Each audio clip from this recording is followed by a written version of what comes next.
When we speak about the grave, we need to clear something from the very beginning. This is not metaphor, this is not poetry, and this is not symbolic language meant only to scare children or control societies. The grave is a reality that every single one of us will enter, whether we believe in it deeply or barely think about it at all.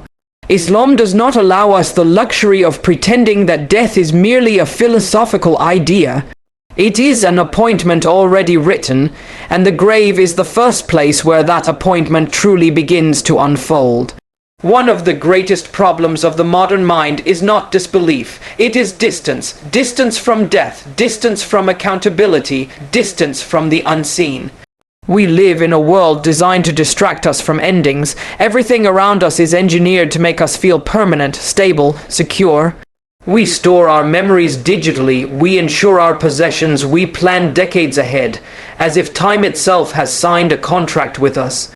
And yet Surah Mulk opens by dismantling this illusion in a single powerful declaration. Ultimate control does not belong to you or me or any system we rely on.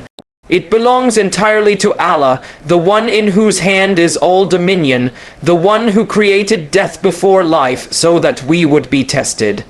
Notice the order. Death is mentioned before life. That alone should pause us.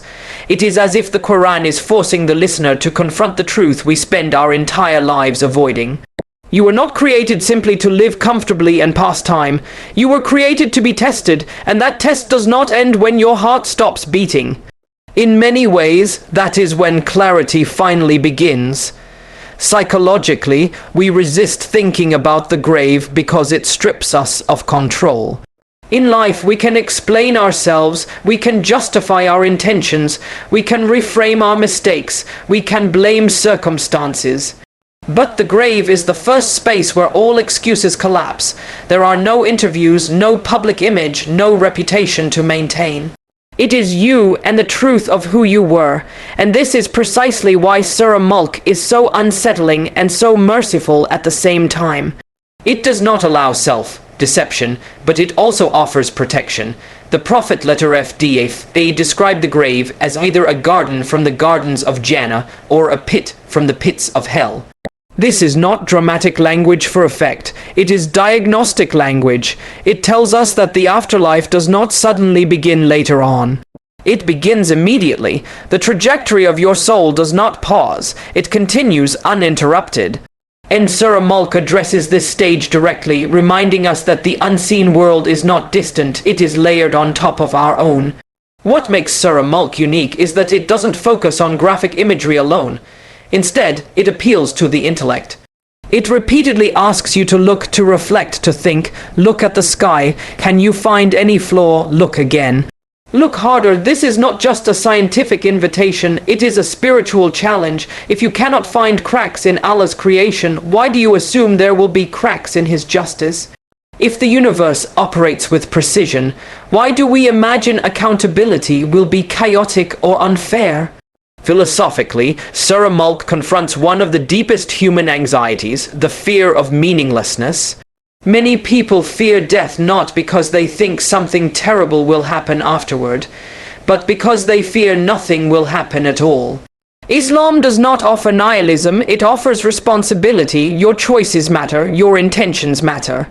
Your silent moments matter, and the grave is where those invisible realities begin to take form. There is something deeply unsettling yet profoundly comforting in this. Unsettling because it means we cannot escape ourselves. Comforting because it means no good deed is ever lost. No sincere intention disappears. No unnoticed act of patience goes unseen. Surah Mulk anchors us in this balance. It does not allow despair, nor does it allow arrogance. It reminds the listener that Allah knows what is hidden in the chests long before it is revealed in the grave. We also need to understand why the punishment of the grave is mentioned so explicitly in our tradition. It is not meant to paralyze us with fear. It is meant to awaken us from complacency. Fear in Islam is not an end, it is a tool. A tool that redirects the heart before it is too late. When the Prophet sought protection from the punishment of the grave, he was teaching us that awareness is not weakness. It is wisdom. Surah Mulk trains this awareness gently but persistently. Recited regularly, it reshapes how a believer thinks about power. In life, power is associated with visibility, status, wealth, influence. In the grave, none of that survives. Power belongs only to the one who controls what you cannot see, the angels who question, the earth that either embraces or constricts, the record that either comforts or condemns. Surah Mulk prepares the believer for that transition by stripping away false securities long before death arrives. There is also a subtle psychological shift that happens when a person truly believes in the reality of the grave. They begin to live with intentionality, not anxiety but clarity. Small sins stop feeling small. Private actions stop feeling invisible.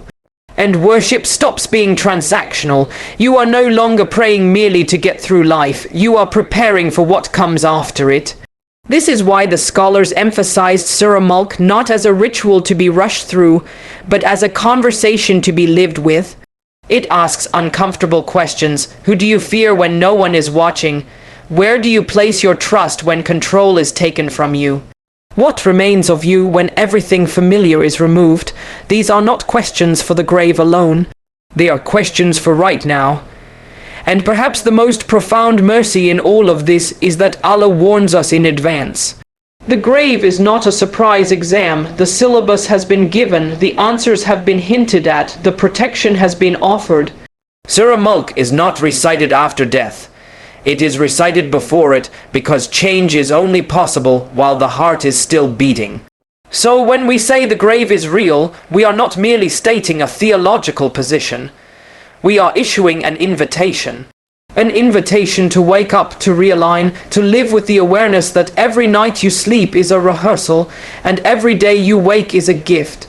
Because one day the distractions will end, the noise will fade, the explanations will stop, and what will remain is what you prepared. The question is not whether the grave is coming, the question is whether you are preparing a place of darkness or a place of light. One of the most haunting realities about the grave is not the darkness, not the tightness, not even the questioning. It is the silence. In life, we speak constantly. We explain ourselves, defend our choices, justify our intentions. Words are our primary tool for survival.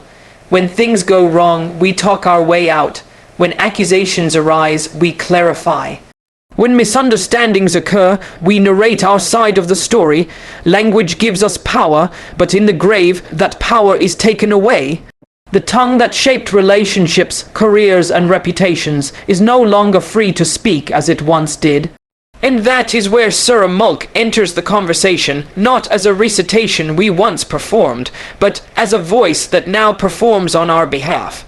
The Prophet letter FDFA described a surah of 30 verses that intercedes for its companion until he is forgiven. This is not symbolic language. It is a statement about agency in the unseen world. Surah Mulk is presented in our tradition as something alive, something that argues, something that defends. This should immediately challenge how we think about Qur'an. Too often, we treat recitation as a ritual divorced from consequence. We read because we were taught to read, because it brings reward, because it completes a routine. But Surah Mulk demands a deeper relationship. It is not just read, it is cultivated. Philosophically, this idea of a text speaking for you is profound. In every human system of justice, representation matters. You are judged not only on facts, but on how well your case is presented. Islam tells us that when the human ability to represent oneself collapses, Allah allows certain deeds to take on that role. Charity becomes shade, fasting becomes intercession, and Surah Mulk becomes a defender. This reframes our understanding of actions. Deeds are not static memories stored in a record, they are dynamic realities that take form when you need them most. Psychologically, this addresses a deep fear many people carry but rarely articulate, the fear of being misunderstood at the final moment. How many people live with the anxiety that their intentions will never be fully known, that their struggles will be overlooked, that their sincere efforts will be reduced to external failures? The grave, by its very nature, intensifies this fear. You cannot clarify, you cannot add context, you cannot say, but you don't understand what I was going through. Surah Mulk offers relief from this anxiety by assuring the believer that something they nurtured in life will articulate what they no longer can. But notice something crucial. Surah Mulk does not speak for everyone. It speaks for the one who accompanied it. That word matters. Companionship implies consistency, familiarity, presence. This was not a surah visited occasionally or recited only in moments of fear.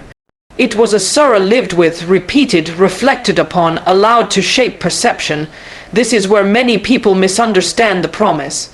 They think of Surah Mulk as a switch to be flipped rather than a relationship to be built. The Qur'an is not magic, and Islam does not operate on superstition. Protection is not granted through sound alone, but through meaning internalized. When Surah Mulk speaks on your behalf, it is not merely defending that you recited verses. It is testifying that those verses entered your worldview, that they softened arrogance, that they restrained recklessness, that they redirected fear away from creation and toward the Creator. Surah Mulk repeatedly emphasizes Allah's knowledge of the unseen, His awareness of what lies within the chests. This is not random theology, it is preparation. A person who recites these verses regularly begins to live with internal alignment. They become less performative, less obsessed with image, less dependent on validation. Why? Because they are constantly reminded that the only audience that ultimately matters already knows everything. That internal shift is what Surah Mulk later defends. Consider how this surah dismantles false confidence. It asks almost mockingly, what army can protect you besides Allah? What provision will sustain you if He withholds it? These are not abstract questions. They confront the human instinct to outsource security to wealth, to status, to systems, to people. A person who absorbs these messages does not collapse when those supports are removed, because they were never the foundation to begin with. And in the grave, all external supports are removed. Surah Mulk speaks as proof that the believer already knew this.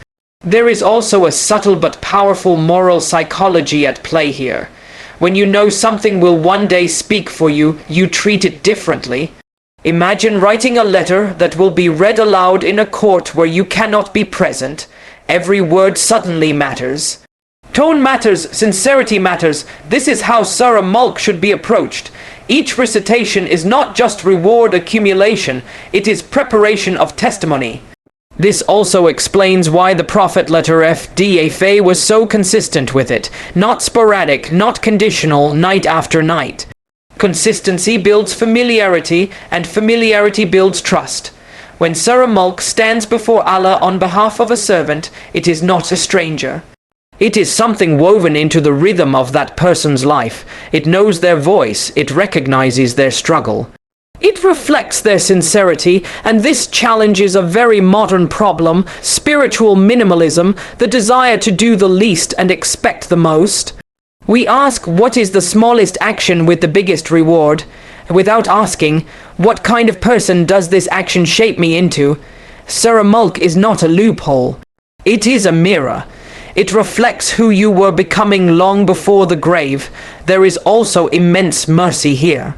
Allah did not leave us alone in a place where we are most vulnerable. He allowed parts of our own devotion to stand with us.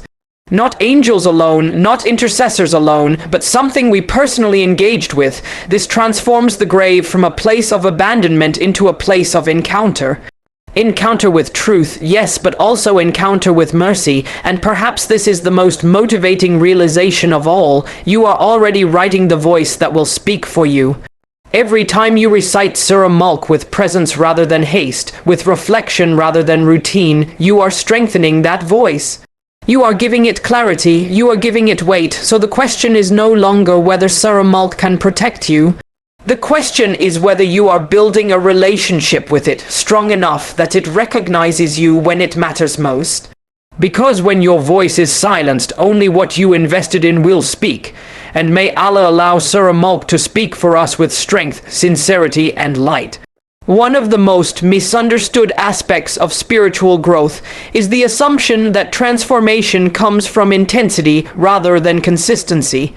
We imagine that change happens in dramatic moments, an emotional night, a powerful lecture, a sudden realization that flips a switch inside us.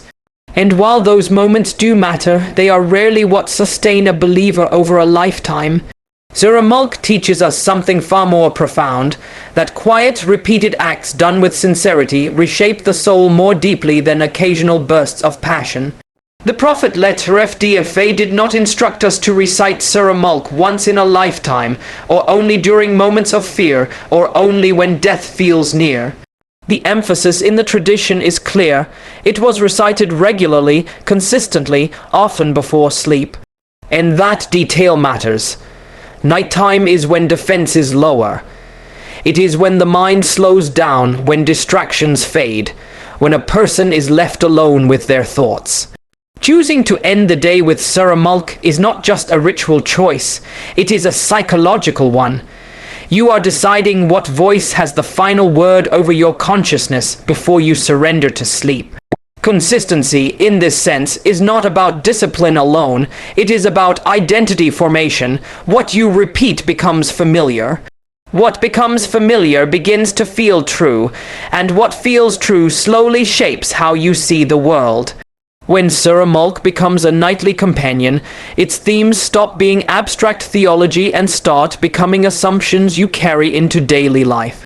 Allah's absolute control no longer feels like a distant idea, it becomes the background of your thinking. From a psychological perspective, this is how deep beliefs are formed, not through information, but through repetition tied to emotion and timing. Nightly recitation links Surah Mulk to vulnerability, reflection, and closure. Over time, the surah begins to anchor the heart. It calms anxieties because it repeatedly reminds the believer that outcomes are not random. It humbles arrogance because it constantly exposes the fragility of human power. It softens fear because it redirects it away from creation and toward the Creator. This is why quantity was never the point. You could recite dozens of surahs once a year and still remain unchanged, but one surah recited consistently can slowly dismantle years of heedlessness. Islam has always emphasized this principle. The most beloved deeds to Allah are those that are small but consistent. Not because Allah needs repetition, but because we do. Our hearts are unstable, our focus drifts. Consistency brings us back again and again to the same truths until they settle. Surah Mulk, in particular, is uniquely suited for this kind of transformation because of its themes. It repeatedly confronts the illusion of control. It questions false sources of security. It forces reflection on accountability without overwhelming the listener with despair. These are not ideas meant to be consumed once and checked off. They are ideas meant to be lived with until they rewire how you interpret success, failure, fear, and hope. Think about how people usually deal with anxiety. We try to manage outcomes. We overthink scenarios. We plan excessively. We attach our sense of safety to things we can see and measure. Surah Mulk interrupts this cycle every single night. It reminds the believer that if Allah were to withhold provision, no system could replace it. If Allah were to remove protection, no power could restore it. Over time, this repeated exposure creates a subtle but powerful shift. You stop obsessing over control and start focusing on trust. And this trust is not passive. It does not lead to laziness or neglect. On the contrary, it produces clarity. When a person knows that results are in Allah's hands, they become more sincere in their effort and less attached to outcomes. This is one of the greatest psychological freedoms a human being can experience. Surah Mulk, through consistency, cultivates this freedom. There is also something deeply human about the timing of this surah. Night is when regret often surfaces. It is when the mind replays conversations, mistakes, missed opportunities. Ending the day with Surah Mulk reframes that inner dialogue. Instead of sleeping with unresolved guilt or inflated pride, the believer sleeps with awareness of Allah's knowledge, Allah's mercy, and Allah's justice. This does not erase mistakes, but it places them in a larger context. You are not defined by a single day. You are defined by direction. Over time, this nightly practice builds resilience. A person who consistently recites Surah Mulk is less shaken by sudden loss and less intoxicated by sudden success. Why? Because their heart has been trained to see both as temporary. Life becomes less reactive and more reflective. This is not accidental spirituality, it is cultivated stability, and this is where the connection to the grave becomes clear. The grave does not test how intense your faith was in one moment. It reveals what kind of person you became through repetition. Consistency creates familiarity, and familiarity creates recognition. When Surah Mulk becomes part of your nightly rhythm, it is no longer foreign to you, and you are no longer foreign to it. That familiarity is what transforms recitation into companionship. We often underestimate the cumulative effect of small acts. A single night of reciting Surah Mulk may feel ordinary, uneventful, but 1,000 ordinary nights reshape a person. They reshape priorities, they reshape reactions, they reshape what you fear and what you ignore. And by the time death arrives, the soul has already been trained to face the unseen with humility rather than shock. This also protects a person from spiritual burnout. Many people begin their religious journeys with enthusiasm and abandon them when emotions fade. Consistency does not rely on emotion. It survives boredom, fatigue, and routine. Surah Mulk was never meant to be exciting every night. It was meant to be faithful every night, and there is a difference. There is immense mercy in this approach.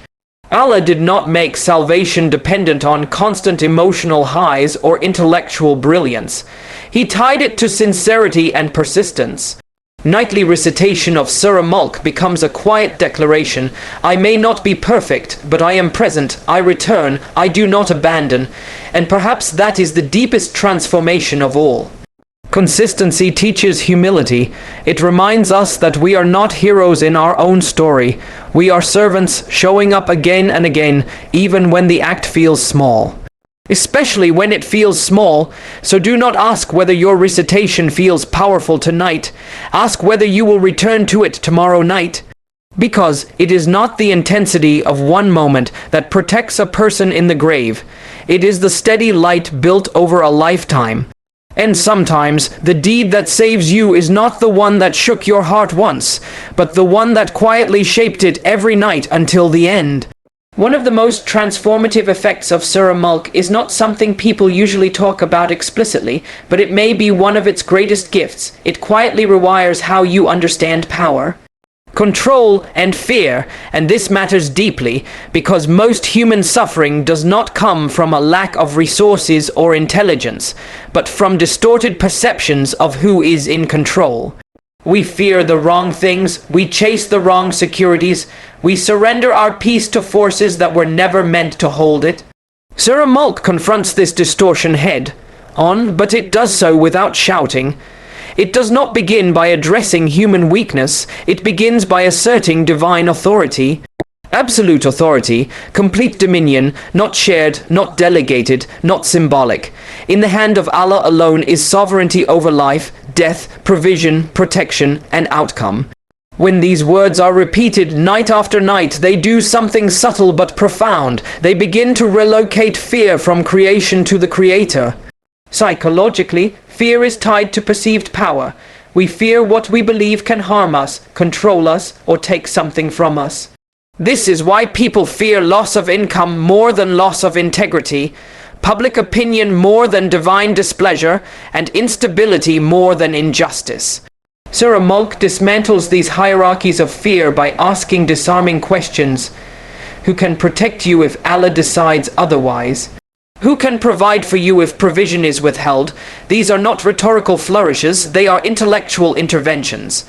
Over time, these questions begin to unsettle false assumptions. You start to realize how much emotional energy you have invested in things that were never truly in your hands. Careers, relationships, systems, even your own abilities. Surah Mulk does not deny the existence of causes, but it removes the illusion that causes are independent. This distinction is critical. Islam never taught us to abandon effort, it taught us to abandon illusion.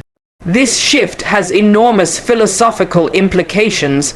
Modern culture conditions us to believe that control equals security. The more we control, the safer we feel, but lived experience repeatedly proves the opposite. Control breeds anxiety because it creates the constant fear of losing what you think you hold. Surah Mulk liberates the believer from this trap by recentering control where it has always belonged. When you accept that ultimate power was never yours, you are freed from the exhausting task of trying to maintain it. This is not resignation, it is alignment. There is a profound difference between giving up and placing trust. A person shaped by Surah Mulk still works, plans, strives and builds, but without panic, without desperation, without tying their worth to outcomes they cannot command. This internal shift is one of the clearest signs of spiritual maturity. Fear also changes shape under the influence of this surah. Many people assume that fearing Allah means living in constant dread. But Surah Mulk teaches a more nuanced reality. Fear of Allah does not paralyze, it prioritizes. It does not consume the heart, it organizes it. When fear is directed correctly, lesser fears lose their grip. Fear of failure weakens, fear of people diminishes. Fear of uncertainty becomes manageable. This is why the surah repeatedly draws attention to the unseen. The sky, the birds held up without visible support, the earth that appears stable yet can shift at any moment. These images are not meant to frighten, they are meant to humble. They remind the believer that stability is a gift, not a guarantee. And gifts inspire gratitude, not entitlement. There is also a deep ethical consequence to this rewiring. When you believe that power ultimately belongs to Allah, you become less tyrannical in how you treat others. You stop behaving as if your authority is absolute, whether it is authority as a parent, a leader, an employer, or even within a household. Surah Mulk introduces restraint. It reminds you that every form of power you hold is temporary and accountable. This is especially relevant in a world obsessed with dominance. We admire those who control narratives, markets, and people. Surah Mulk quietly subverts this admiration. It reveals how fragile these forms of dominance truly are. A single decision from Allah can collapse them instantly. This realization does not produce cynicism, it produces humility, and humility is the soil in which faith grows. Now consider how this mindset translates into the experience of the grave. The grave is the ultimate moment of powerlessness. Everything that once made you feel significant is stripped away. Titles vanish, influence evaporates. Physical strength dissolves. For someone who built their identity on control, this transition is terrifying. For someone shaped by Surah Mulk, it is familiar. They have already practiced surrender. This is why Surah Mulk becomes protection. Not because it magically blocks punishment, but because it prepares the soul. A soul that already accepted Allah's dominion in life is not shocked by it in death. A heart that already knew its limits is not shattered when those limits become visible. Philosophically speaking, Surah Mulk corrects the most dangerous human error, mistaking proximity for power. Just because something is close to you, your job, your savings, your network, does not mean it controls your destiny. And just because Allah feels distant to the distracted heart does not mean he is absent. The surah reorients this perception until nearness and power are correctly aligned. This also has implications for how a person handles hardship. When difficulties arise, the untrained mind asks, "Why is this happening to me?" The surah-trained mind asks, "What is Allah teaching me?" One question breeds resentment, the other breeds growth. Over time, this reframing becomes instinctive, and this is perhaps one of the greatest mercies of Surah Mulk. It gives the believer a lens through which life makes sense. Not always comfortably, but meaningfully. Pain is no longer random, ease is no longer entitlement. Both become tests, and tests assume purpose. As this world you settles in, fear loses its tyranny. You still feel concern, sadness, and uncertainty, but they no longer rule you. They inform you without enslaving you. This emotional stability is not accidental. It is the product of repeated exposure to divine truth. So when Surah Mulk protects in the grave, it is not only defending you externally, it is confirming internally who you became. It is saying this servant already knew who was in control. This servant already feared Allah more than creation. This servant already surrendered power before it was taken, and that is the ultimate safety, because when fear is placed where it belongs, peace follows naturally. And the one who learns this lesson in life does not need to learn it the hard way in the grave. One of the most important clarifications we must make when discussing Surah Mulk is this: protection in the grave does not begin in the grave. It begins long before that, in the way a person chooses to live when no one is forcing them to think about death. This is where many people misunderstand the promise of Surah Mulk. They imagine it as a shield that appears suddenly at the end, detached from the life that came before it. But Islam does not work that way. The Qur'an never separates belief from behavior or recitation from consciousness. Surah Mulk does not protect a careless life, it cultivates a careful one. The surah itself repeatedly calls the listener to awareness. It does not simply describe Allah's power, it asks you to notice it. It does not merely warn about accountability, it demands reflection. Look again, look twice, examine your assumptions. This insistence on awareness is not accidental. It is training the believer to live with intention, to move through the world awake rather than drifting. Psychologically, most people do not commit serious moral failures out of hatred for God or rejection of truth. They fail because they are unconscious, they act on impulse, they follow habit, they allow distraction to replace deliberation. Surah Mulk interrupts this pattern. Recited regularly, it creates pauses in the inner life. It forces moments of self-questioning. Am I living as if Allah sees me? Do my private choices align with my public claims?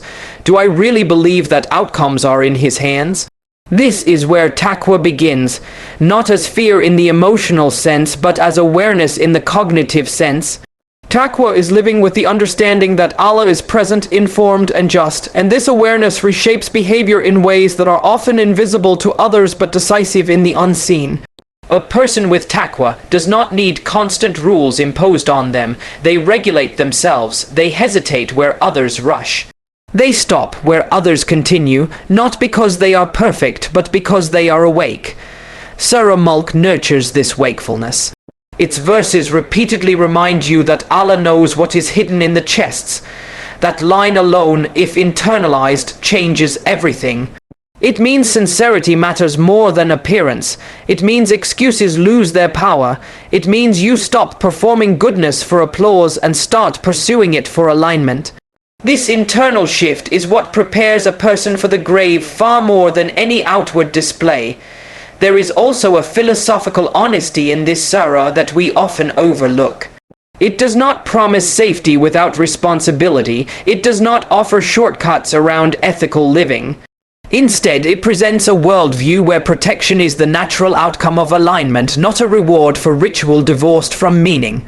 When Surah Mulk protects a believer, it is not overriding justice, it is confirming it. Think about how people often approach religious practices. There is a tendency to compartmentalize, worship here, life there, faith on certain days, business as usual on others. Surah Mulk resists this fragmentation.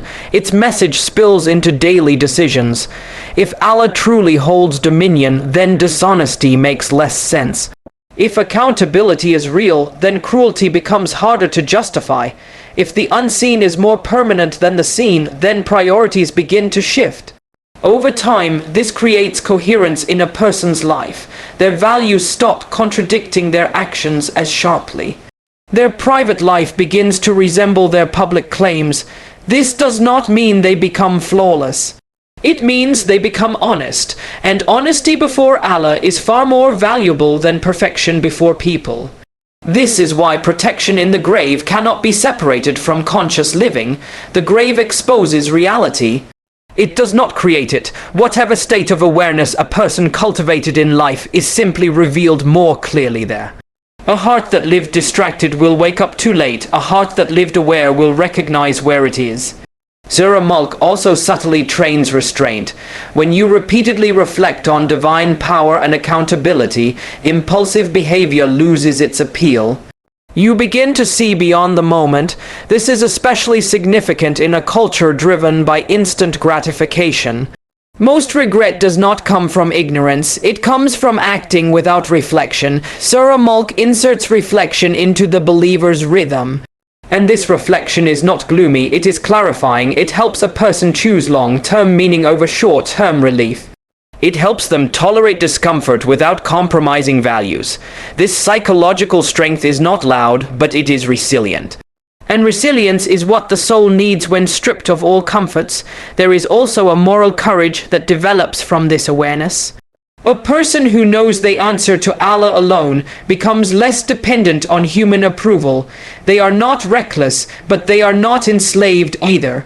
They can stand firm without becoming harsh, humble without becoming weak. This balance is rare, and it is born from conscious faith. Now consider how this plays out in the grave. The questioning there is not merely about what you believed, but how you lived that belief. Who was your Lord? What was your way of life? These are not abstract questions. They are summaries of a lifetime. A person who lived with awareness does not need to invent answers. Their life has already answered for them. This is why Surah Mulk is not just recited for protection, it is lived for preparation. It slowly aligns belief, behavior, and intention until they reinforce each other. By the time death arrives, the soul is not scrambling to become something new. It is simply continuing what it already was becoming. And this is one of the greatest mercies of Allah. He did not design salvation to depend on dramatic last moments alone. He tied it to direction, not speed, to consistency, not intensity, to awareness, not appearance. Surah Mulk fits perfectly into this divine pattern. So when we say protection in the grave begins with conscious living today, we are not issuing a threat. We are offering hope, hope that every night of reflection matters, that every moment of restraint counts, that every choice made with awareness echoes beyond this life, because the grave does not reward who you pretended to be. It reveals who you trained yourself to become, and the one who lives awake before death will not be surprised by what comes after it. There is a tendency in the human heart to underestimate what is small and overestimate what is dramatic. We assume that only grand gestures change destinies, that only rare moments shape eternity. Yet one of the most consistent lessons in Islam is that Allah does not measure impact the way we do. He measures sincerity, continuity, and direction. And Surah Mulk stands as one of the clearest examples of this divine economy, a short surah easily memorized, quietly recited yet carrying an eternal weight far beyond its length. 30 verses, that is all. No long narratives, no extended legal discussions, no complex stories, and yet the Prophet letter FDA singled it out, not for its literary beauty alone, but for its consequence. It protects, it intercedes, it accompanies. This should immediately challenge our assumptions. If something so brief can carry such power, then perhaps we have misunderstood where true strength lies. Philosophically, this reflects a deeper truth about human existence. Life itself is not made up of a few defining moments, but of repeated small choices. Who you become is shaped less by what you do once and more by what you do often. Surah Mulk fits into this pattern perfectly. It does not demand a dramatic overhaul of your schedule. It asks for a few minutes before sleep, and in doing so, it slowly but decisively redirects the trajectory of a life. This is a mercy that many people overlook. Allah did not make protection from the punishment of the grave dependent on scholarly mastery or extraordinary acts. He tied it to accessibility. Anyone can recite Surah Mulk. A child can learn it. A tired adult can manage it. A struggling believer can hold on to it. This universality is not accidental. It is an invitation. Psychologically, this matters because people often abandon spiritual practices that feel overwhelming. When goals are too large, consistency collapses. Surah Mulk removes this barrier. It says, in effect, begin where you are, do what you can, stay with it. And that is often all a person needs to hear to begin again. There is also something deeply humbling about the fact that Allah allows a small daily deed to carry eternal consequence. It reminds us that salvation is not about impressing God, it is about returning to Him again and again. Even when we are tired, even when we feel unworthy, even when our hearts feel dry, this challenges another modern misconception, that spiritual value is tied to emotional intensity. Many people worry that their worship does not feel powerful enough. Surah Mulk quietly dismantles this anxiety. Its power does not depend on how emotionally charged you feel while reciting it. Its power lies in presence and persistence. Some nights it will stir the heart, other nights it will feel routine. Both count, both matter. This teaches a crucial lesson about faith itself. Faith is not a mood, it is a commitment, and commitments are honored not when they are easy, but when they are kept consistently. Surah Mulk becomes powerful precisely because it is ordinary. It enters the most mundane moment of the day, the end of it, and fills it with meaning. Over time, this consistency creates something remarkable: confidence without arrogance, hope without complacency. A person who holds onto Surah Mulk knows they are not relying on their greatness, but on Allah's mercy. And that knowledge changes how they view their own flaws. They do not despair easily because they are anchored. But they also do not become lazy because they understand that mercy is not permission, it is opportunity. There is also a profound equality in this practice. Surah Mulk does not favor one social class over another. It does not privilege wealth, education, or status. The one who recites it sincerely in a small room is no less protected than the one who recites it in a grand setting. This strips away one of the most dangerous illusions of religiosity, that proximity to God can be purchased or performed. And perhaps this is why the impact of Surah Mulk extends beyond the grave. A person shaped by this daily act carries a quiet confidence through life. They are not constantly chasing validation. They are not easily shaken by comparison. They know that what truly matters is often unseen. This perspective brings peace in life long before it brings protection in death. It also reframes how we think about legacy. Many people worry about what they will leave behind: wealth, achievements, memories. Surah Mulk offers a different kind of legacy, something that goes with you. Something that does not remain in the world, but travels with the soul. This is a radical redefinition of success. And notice the balance here. Allah did not make salvation dependent on one massive deed done once, nor did He scatter it across countless complicated requirements. He placed it within reach, but not without effort, simple but not careless, easy but not empty. Surah Mulk embodies this balance perfectly. There is also an urgency hidden within this simplicity, because if something so small can carry such weight, then neglecting it becomes harder to justify. Not out of guilt, but out of awareness. We often say we are too busy for worship, yet Surah Mulk quietly asks, too busy for a few minutes that could echo into eternity? This is not meant to burden the listener, it is meant to empower them. You do not need to wait for the perfect moment to begin. You do not need to overhaul your entire life tonight. Begin with what Allah Himself highlighted. Begin with what the Prophet DFA emphasized. Begin with something small, but do not underestimate it, because in the divine scale, small acts done consistently reshape destinies. They soften hearts, they realign priorities, they prepare souls for moments we cannot rehearse. And when the moment comes where everything else is stripped away, when achievements, possessions, and titles no longer speak, what remains are the quiet deeds that were never meant to impress anyone but Allah. So let Surah Mulk be that quiet companion, not because it is long, not because it is dramatic, but because it is faithful. Because sometimes the deed that saves you is not the one people noticed, but the one you never abandoned. And the path to eternity, more often than not, begins with a few sincere minutes tonight.